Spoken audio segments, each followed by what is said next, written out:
Welcome to the walkthrough for Assignment 3, which focuses on the specification, the skeletons, and the unit tests for the Completable Futures version of the image crawler app.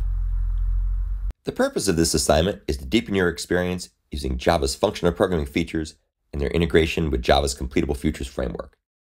In particular, in this assignment, you'll develop an app that uses Java's Completable Futures framework in conjunction with Java's Sequential Streams framework to obtain, store, and transform images. Like the earlier assignments, the code you write here will have a GUI and will run as an Android app.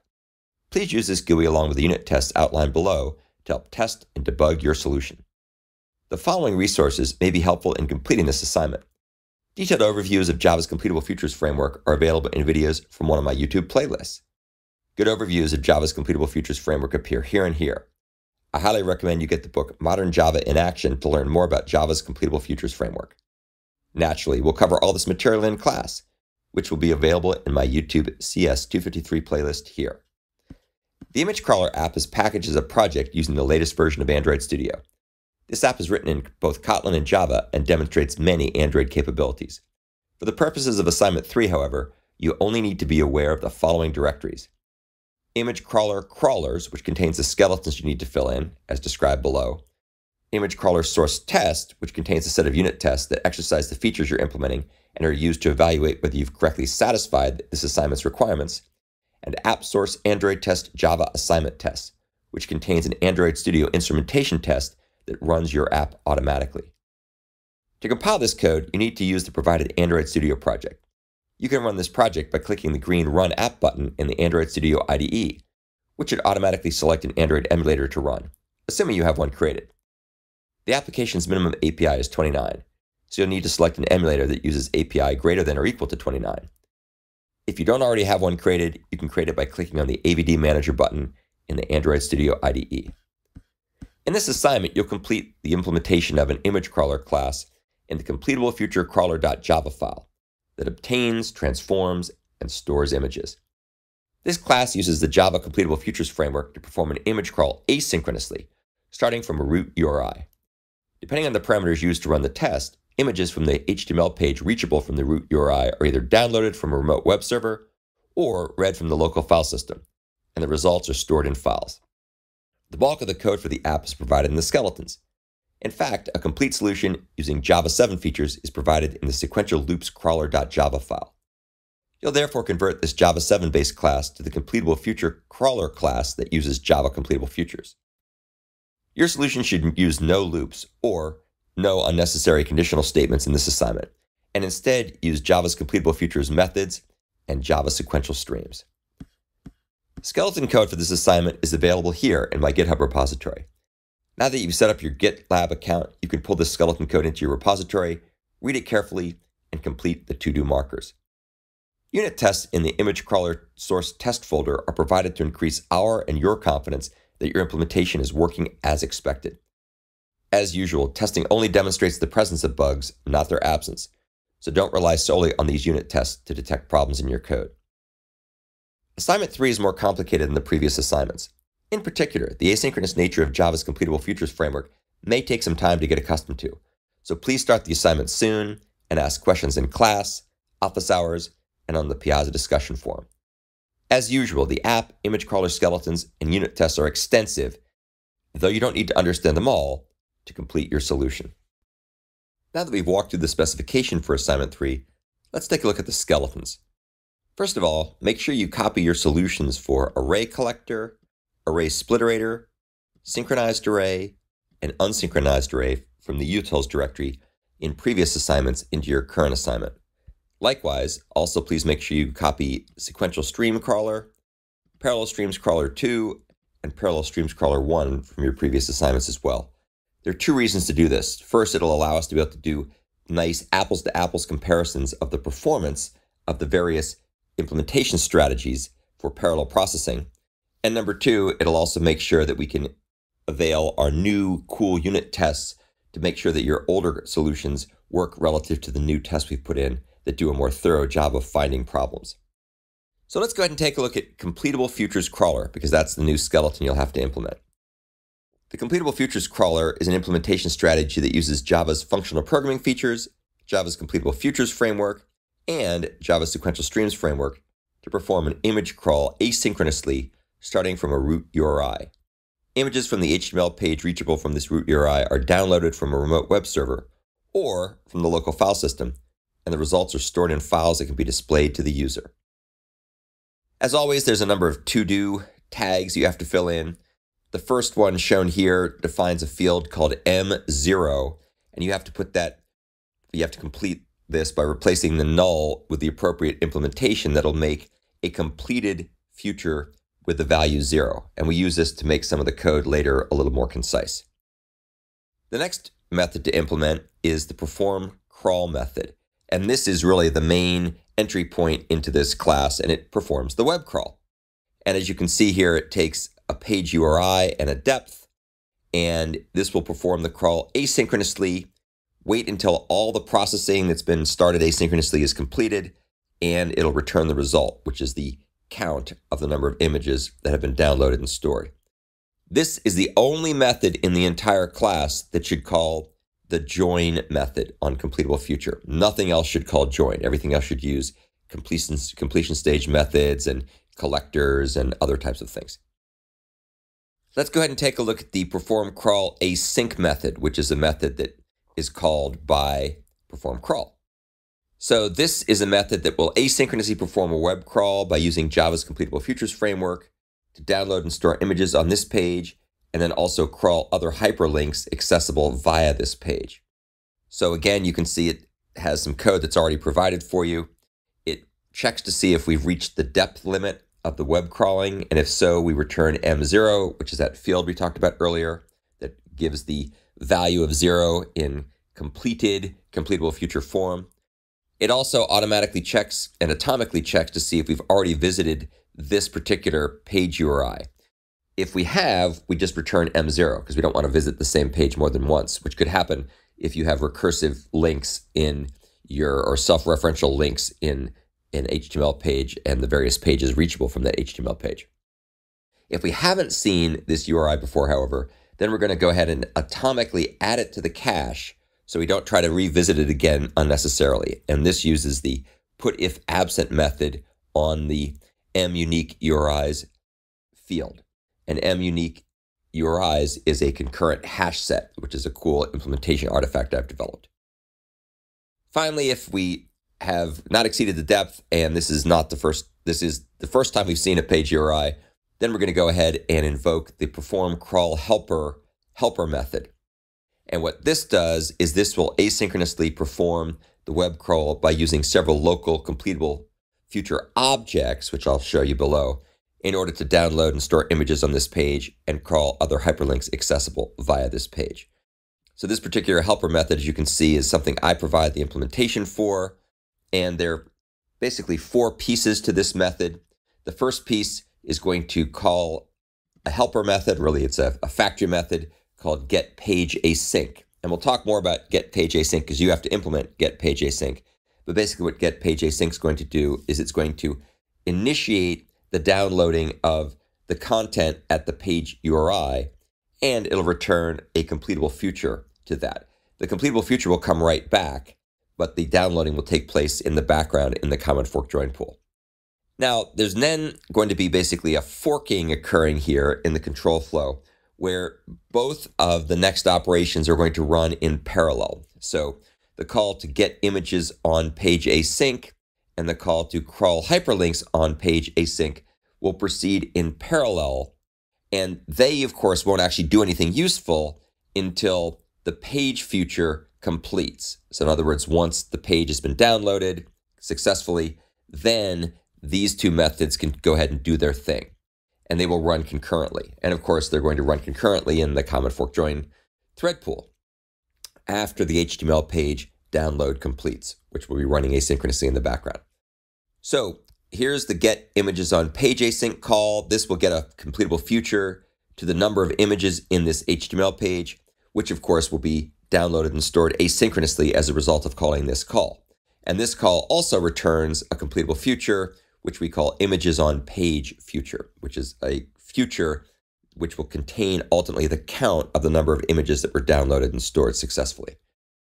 Crawl hyperlinks on page is another method which will be running in parallel to get images on page. And what it does is it will get a completable future to the number of images linked from this page. So a page, of course, can have other hyperlinks in it. And this will go ahead and recursively crawl those hyperlinks. And will also naturally download and store everything reachable from this page. You can see here how we pass page future into both methods. And for crawl hyperlinks on page async, we also pass the depth +1 because we're going down a level. We get back a completable future called images on page links future. And then the last method here is called combine results. And combine results is going to take the images on page future and the images on page links future, which are two completable futures. And when both of those things complete running, then it's going to go ahead and combine the results by summing them up. So combined results will return a sum of the number of images that have been downloaded and stored on the images on page future and the number of images that have been downloaded and stored on the images on page links future. So this is basically starting things asynchronously, forking off two concurrent processes, two concurrent asynchronous tasks rather, that are running in the background, and then combined results is going to join those results back together again and return a final result, which will come back as a completable future as well. Okay, so let's continue on and look at some of these other methods. So get page async is a factory method that asynchronously gets the contents of the HTML page passed in as the page URI parameter. And you can see what you need to do here is you need to load the HTML page at page URI asynchronously using the appropriate call to the completable future factory method that will start the ball rolling, and you return a completable future to that page. In order to be able to get the page, you'll have to call a method on the mWebPageCrawler field, which is defined up in the image crawler superclass, which is what completable futures crawler will extend. So that's what you do here, and you can see here this will return a completable future, which will come back from the completable future factory method. The next method here is get images on page async, which asynchronously downloads and stores all the images in the page associated with page future after it's triggered. And of course, the future will be triggered when the operation completes, and the operation completes when it finishes downloading the page contents. And in this particular case, the get images on page async method should return a completable future to an integer that contains the number of images that were processed on this page. And this method should call the get images on page and process image methods via a fluent chain of asynchronous completion stage methods. So make sure you watch the videos that talk about completion stage methods and various ones that work asynchronously. And that's what you're going to have to do here. Let's now go ahead and take a look at the next method. This is called crawl hyperlinks on page async. And this is going to go ahead and asynchronously obtain a future to the number of images processed on pages linked from this page. And this is going to also take a completable future to a page parameter and a depth. And it's going to return a completable future to an integer containing the number of images processed on pages linked from this page. And this method should essentially asynchronously call the crawl hyperlinks on page helper method, which, as we'll see shortly, will recursively crawl all the hyperlinks in the page.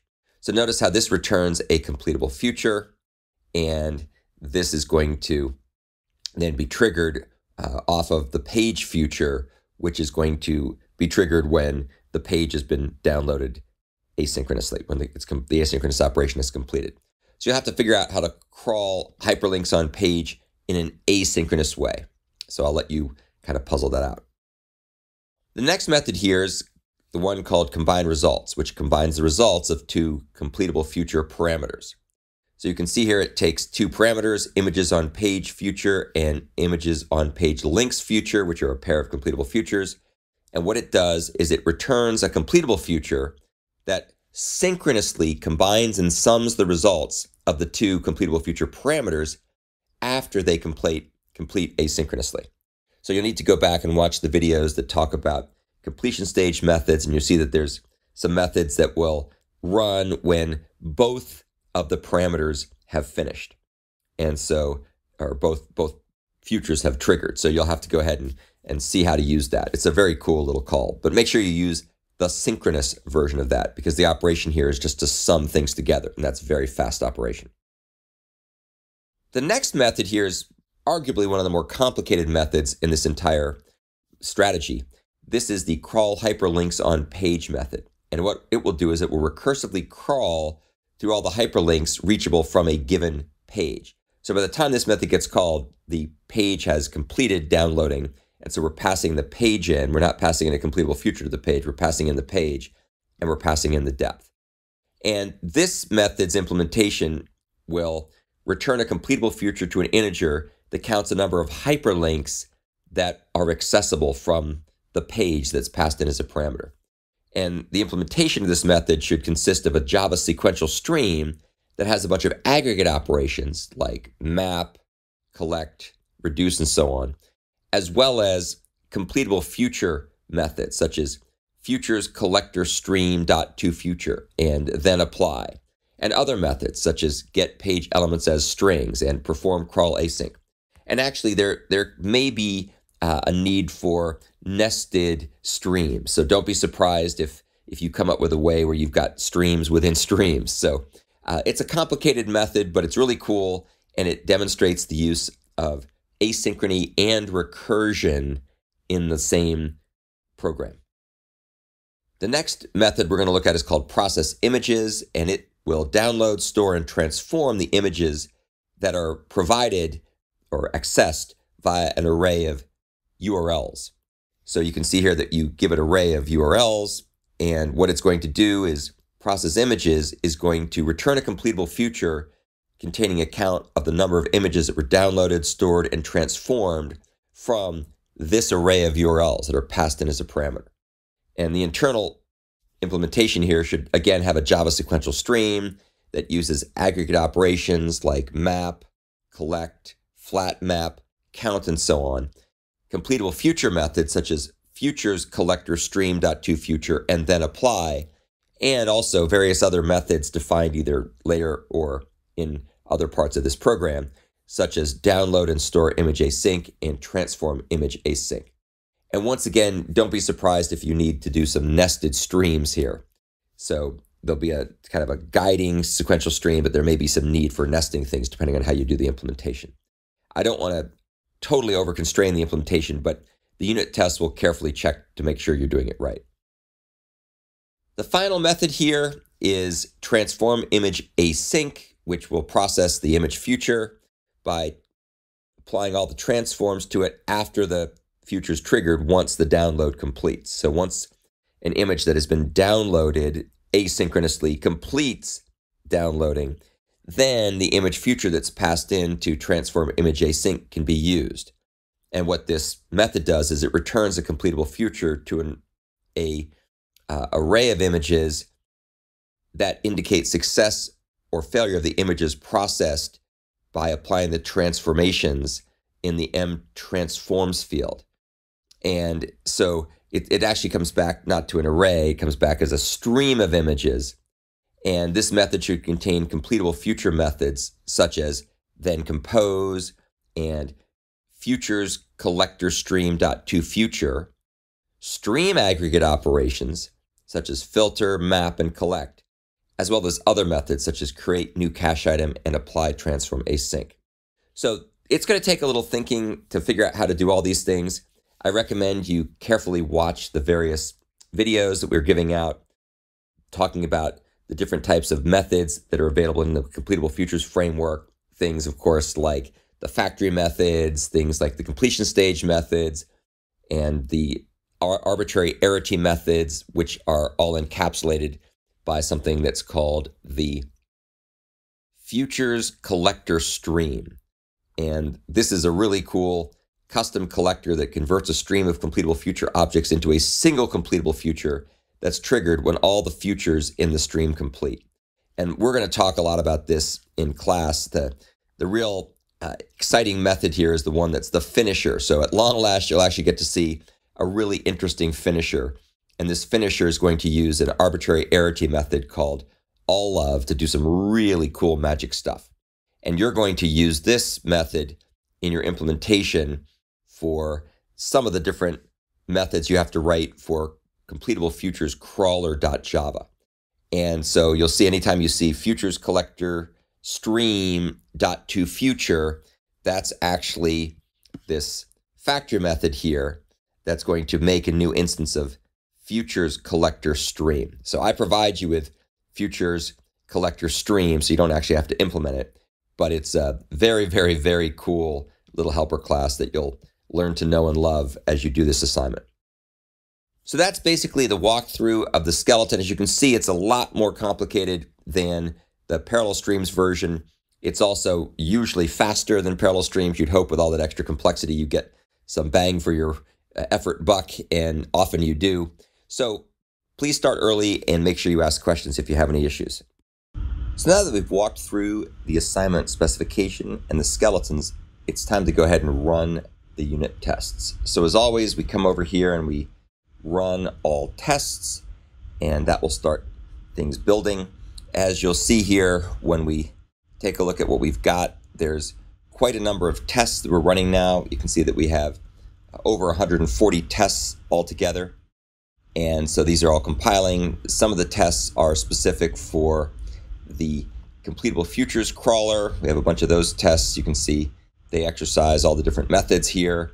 We're still also running the parallel streams crawler 1 and parallel streams crawler 2 tests, as well as the sequential streams crawler tests, as well as all the tests for the various utils that you implemented in earlier assignments, like the array collector, synchronized array for the grads, the unsynchronized array, the iterators, splitterators, all kinds of good stuff. So you can see there's a lot of tests here.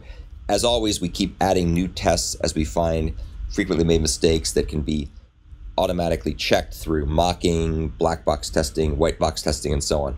So don't be surprised if some things that may have slipped through in previous assignments that I just didn't catch, or we didn't have the test at the time, will show up as errors now. And it's very important that you fix these for later assignments, because otherwise you'll lose lots of points. It's always good to make sure that you continue to improve your code over time. So we're trying to illustrate a really important point from software lifecycle management, where you want to make sure that as the code evolves and you implement new requirements, you don't break existing code, and you keep improving your test cases and keep making sure that all the tests are going to be working properly.